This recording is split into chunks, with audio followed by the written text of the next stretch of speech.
Thank you. The member for Waterloo. Thank you very much, Mr. Speaker. Well, it's turned into an interesting afternoon, hasn't it? First of all, I want to say I'm going to be sharing my time with the member from St. Catharines.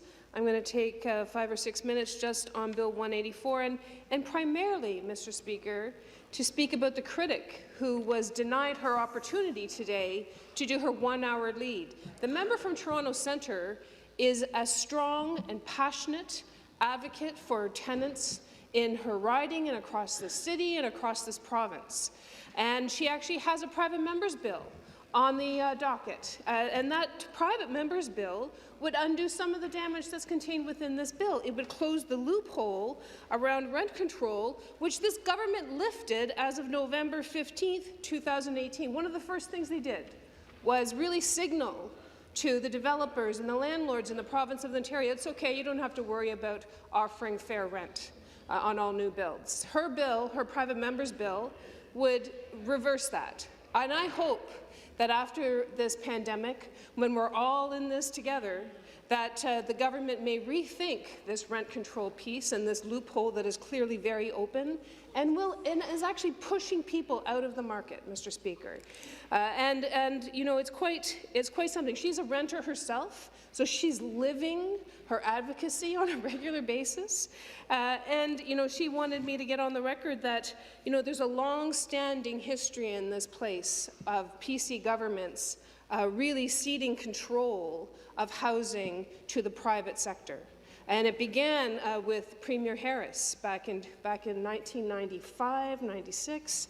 And of course, we're hearing a lot about Mr. Harris these days because his legacy on long-term care homes, particularly Chartwell, will be a lasting legacy of that particular premier. And we're still, here we are, 2020, talking about what the damage that was done back in 1995. Unfortunately, this bill, 184, I mean, listen, I know the minister well. We've served in opposition together. I think that he has good intentions on crafting a bill, but this bill will not address the core gaps that we see on the landlord side, on the tenant side, on the landlord and tenant board. I asked him earlier about how students will be addressed in this.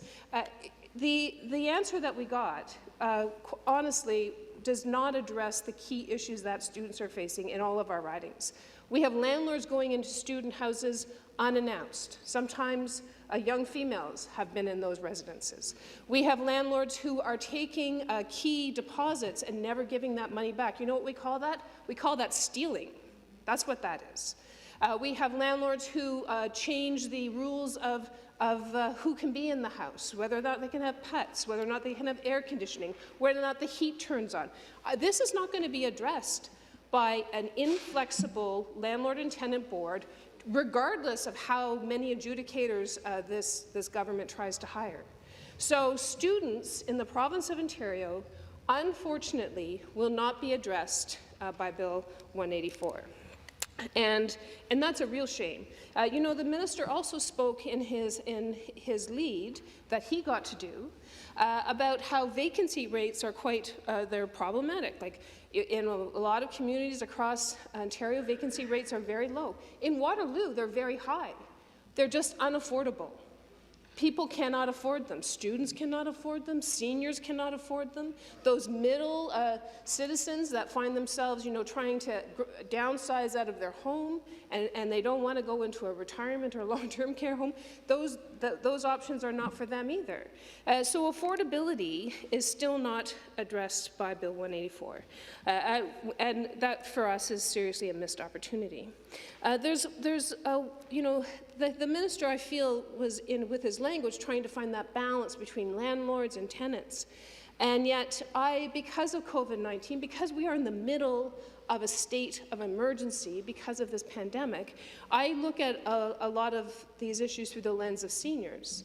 And I was thinking about my former colleague from Welland, Cindy Forrester, who brought in bill after bill to try to get private residential housing under control, some guidelines. This will be the next, if we ever got a public inquiry, this will be the next travesty that we see in the province of Ontario. These are private homes being sold as retirement residences, and there's a huge power imbalance. There's no guidelines. There's no oversight. They're in Niagara. We know that. They're in Toronto. They're in Waterloo. They're in Kitchener. They're under the radar. And what we've seen, criminal cases have come forward, and Cindy Forrester raised this many years ago. I mean, the owner and the operator of these homes, they take the pension check. They've stolen from their clients. They deny them food. So they're promised a retirement setting, and there's no government oversight. There's no regulation. So perhaps this will come out if we actually ever get that public inquiry. Right now, of course, it's a big issue in Niagara and Hamilton, and particularly with the Royal Crest Life Care group. So, Mr. Speaker, you know, I was really enjoying that brief moment where we were all pretending that, you know, we're in this together.